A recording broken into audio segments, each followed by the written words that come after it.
de la manière dont les Amazones ont organisé ce panel, avec une forte mobilisation de la jeunesse féminine du département de Rufisque. Nous avons saisi l'occasion à travers des échanges pour revenir sur la politique de jeunesse de son Excellence M. Macky Sall, président de la République, et particulièrement sur le Xëyu Ndaw yi qui est en train de donner des résultats tangibles au niveau national, mais également dans le cadre du département de Rufisque. Faut-il le rappeler, le président Macky Sall avait pris comme objectif 65 000 emplois. Mais à l'heure actuelle, nous sommes à 64 805 emplois. Cela veut dire que l'objectif même qu'il avait fixé, le président Macky Sall va le dépasser. Et dans le département de Rufisque, avec le pôle emploi qui est là, les jeunes viennent s'inscrire massivement et beaucoup de jeunes actuellement trouvent de l'emploi au bénéfice donc de ces jeunes et également de leurs familles. Nous avons aussi saisi l'occasion pour revenir sur les enjeux des élections législatives du 31 juillet 2022 avec nos différents candidats, le député maire Ndiagne Diop, tête de liste, mais également Seydou Diouf, Souleymane Ndoye, Diarra Diène également, qui est co-listière. Et nous sommes persuadés aujourd'hui pour Rufisque que nous allons gagner largement ces élections parce que nous sommes majoritaires. En vérité, Benno Bokk Yakaar est majoritaire dans le département de Rufisque. Donc nous sommes tous organisés, nous nous sommes donné la main parce que l'enjeu est de taille. Il s'agit d'un enjeu de société. Le président Macky Sall, dans la mise en œuvre du plan Sénégal émergent, est en train de réaliser énormément de choses, y compris pour le département de Rufisque. Ce qu'il est en train de faire à Diamniadio, le TER, bientôt le BRT, ce qu'il est en train de faire dans l'agriculture, dans l'élevage, dans la pêche, dans l'énergie, dans les infrastructures et les dernières mesures qu'il a eu à prendre pour aider les populations par rapport à la crise ukrainienne, tout ce qu'il est en train de faire. Il a relevé le niveau de traitement des enseignants, ce qui est inédit, c'est une première dans l'histoire du Sénégal. Et le respect que lui vaut le monde entier. Souvenez-vous de son voyage à Sotchi, en Russie, la manière dont le président Poutine l'a reçu, son voyage à Paris avec le président Macron. Tout cela pour faire en sorte qu'on puisse desserrer le taux autour du port d'Odessa et que le blé, le maïs, les engrais puissent venir au Sénégal et un peu partout en Afrique parce que, comme nous le savons, nous sommes dans une crise et si ça perdure, les choses vont être extrêmement difficiles pour l'avenir. Donc ñu wax leen ni rek am nañu mbégte ñu ngi félicité bu baax Amazone yi nga xamante ni ñoo organisé lii Oumy Ndiaye Badji ngi nii sama wet Maguette Coulibaly mi ngi nii également aussi responsable yëpp ñëw nañu ñu ngi teew waxtaan nañu ci rôle jeunesse féminine ci wàllu politique. Vraiment Aminata Lo développé na ko bu baax vice-présidente du Haut Conseil des collectivités territoriales wax nañu tamit ci emploi des jeunes te loolu xam ngeen li ci président Macky Sall def bu ñu roccee rek xëyu ndaw yi 65 000 la waxoon léegi am nañu déjà 64 805 donc muy 99,7% de l'objectif. Ce qui est certain c'est qu'on va dépasser même objectif bi mu jox te département bi am na ci wàllam parce que dañoo territorialiser cet emploi là. biñ ci jógee it wax nañu ci enjeu élection législative yi war a ñëw nga xam ni à la kulli àll dañ ko war a gagner pour jox majorité écrasante au président Macky Sall dañ ko war a gagner parce que dañ ko bëgg permettre mu continuer cette politique ambitieuse de faire du Sénégal un pays émergent à l'horizon 2035 avec une société solidaire dans un état de droit. Voilà le PSE. dañ ko bëgg a jàppale également pour que li mu def ci département de Rufisque mu mën a continuer di am doole pour loolu te pour loolu foog mu am majorité à l'Assemblée moo tax ba lii mu xam ne def na ko def investiture bi nga xamante ni moom la def ci département de Rufisque Ndiagne Diop doon tête de liste Diarra Diène doon colistière am mu investir Seydou Diouf investir Souleymane Ndoye eh bien ñun ñëpp comme un seul homme dañuy ànd ci loolu liggéey pour que ñu am une majorité gagner le département de Rufisque. C'est à notre portée. boo xoolee le landerneau politique du département de Rufisque Benno Bokk Yakaar est largement majoritaire loolu nag la ñu bëgg a transformer pour am victoire ba ëllëg ñay jox ndam président ña koy jox majorité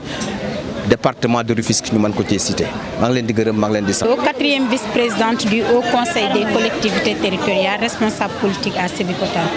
je profite de cette occasion pour féliciter d'abord les Amazones du département de Rufisque qui vient d'organiser ce panel. Et je dirais que le panel est arrivé à son heure, mais aussi elles ont choisi un thème très important, le devenir de la jeunesse féminine dans la vie politique. Félicitations les Amazones du département de Rufisque. Ce que vient de dire le ministre Omar Gueye, c'est la vérité. Parce que cette investiture, c'est l'investiture de tous les leaders du département de Rufisque, mais particulièrement les jeunes. Parce que nous avons vu au niveau national, le président Macky Sall a misé sur la jeunesse. Donc, les jeunes doivent se mobiliser pour battre campagne et donner une majorité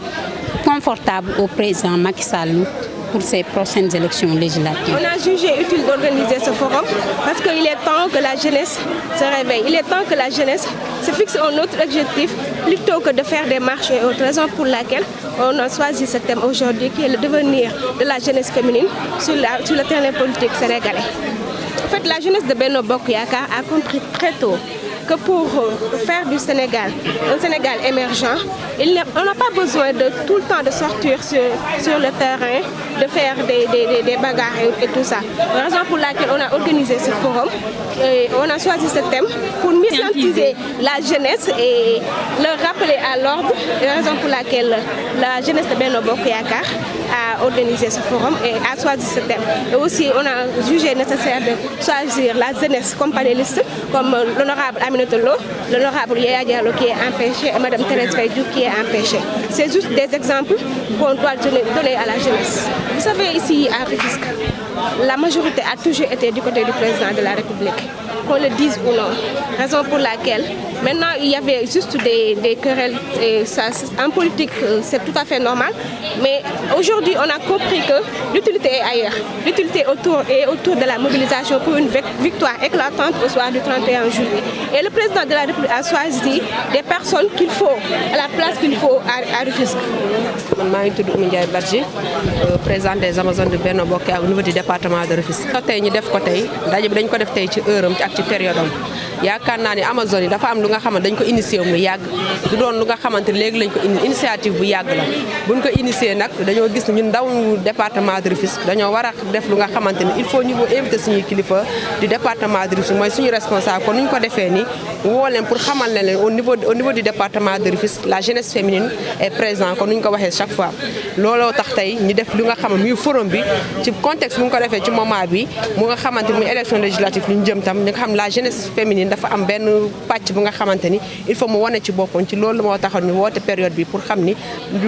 xamal président Macky Sall am na fi ay ndawam ak kon lu ñu woowee suñu responsable pour ñu xam am nañ tam ay ndaw au niveau du département de Rufisque.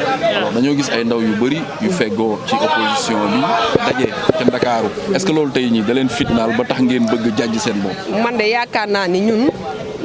loolu waruñoo war a fitneel parce que soo gisee ñun ñu ànd ak dal ak tee dañ ko jëlee suñu président Macky Sall parce que ku xool président Macky Sall xool ko rek nga xool roykaay la ñun président Macky Sall daf ñoo jàngalu dem di xeex dem di làq ay kër parce que président Macky Sall lañ koy royee président lépp lu ñu jàngal rek mooy nit day am yar nit day am teggin te discipline parti dafa am muy le président Macky Sall loolu la ñu jàngal ragaluñu nag mën nañ nag lu ñuy def nag parce que ay jeunes lañ kon ñun parce que lu fi nekk rek ñun xam nañ leen parce que ëpp ñu fit bu dee fit am nañ ko mais nag dafa am discipline parti bu ñuy demee te ñun nag vraiment dañoo gis lu tax ñuy génn di xeex parce que dañu liggéey dëkk bi lan moo fi jaar dem di xeex xam nga kuy xeex na dafay fekk yoroo amoo dara lu objectif lu tax ñu dañoo am lu nga xamante président da ko fi def Sénégal ñëpp ci teg seen bët kon dama yaakaar ñun tey suñu intérêt mooy ñu dem yee nit ñi ndaw ñi xamal lan la président def moo gën nekk fi di fi xeex parce que vraiment loolu du suñu réputation ci président Macky Sall parce que ay ndaw yi discipliné nañ. alors ñu jëm ci ay élections sans que ministre wax ko ne gars ñëpp dañoo war a mobiliser wu ci gannaaw ñaar ñi ñu tànn yéen ndaw ñi nag ngeen si nar a demee ngir jox majorité président Macky Sall. mais am na lu ma fàtte wax ci lu nga wax noonu ci ndaw yu dootam xeex est-ce que mën naa coo tuuti. parce que gis nañ ko fi taxaw di xeex fan yii lan la wax bu ngeen di bu ñuy manifester dem leen ci kër nit ñi ngeen dajji seen kër ni nga fa fekk mallette kon kooku de boo nga xoolee lu muy wax rek ngeen xam ne fitna rek lay yee kooku jarul sax nit ñi sax di rey seen temps si ku nga xamante ni man tudd turam sax duñ ko bëgg ñun parce que vraiment boo tuddee turam daf ñuy yàqal suñu journée ñun nag fu mu toll ay ndaw yu nga xamante ni engagé laa lay wax taluñu ay xeex xam nga lu mu war a lijjante mooy viol bu ma xamante en tant que moom ak Adji Sarr ñu dem lijjante ko mu dem wuyu ji Adji Sarr loolu la war a lijjante ak lu nga xam kilifa bu nga boo waxee tey suba ñu ne la VAR kaay nga wax dëgg ñun defe naa suñu président bu commencé ba tey amul dara lu muy wax ñu ne ko kaay nga waxaat Macky Sall macha allah gàcce ngaalaama